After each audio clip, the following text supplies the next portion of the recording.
2 బోట్లు వచ్చే చూశాను. ఎక్కడి నుంచి వచ్చే తెలియదు. వచ్చి నేరుగా ప్రకాశం బ్యారేజీని ఢీకొన్నాయి. ఆ ప్రవాహంలో ఒక విధంగా ఆలోచిస్తే అది ప్రమాదమే.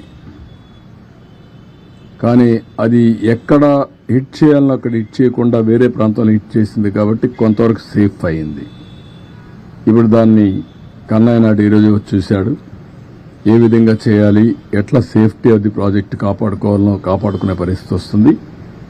ఇప్పుడు చాలామంది దాని మీద దీంట్లో కూడా కుట్ర ఉందని అనుమానించే పరిస్థితికి వచ్చారు. ప్రైమా ఫేసి నేను ఆలోచించలేదు, కానీ ఒకసారి వివేకానందరెడ్డి మర్డర్ చేసి గుండెపోటని చెప్పగలిగిన వాళ్ళు ఇలాంటివి కూడా చేయించేమో.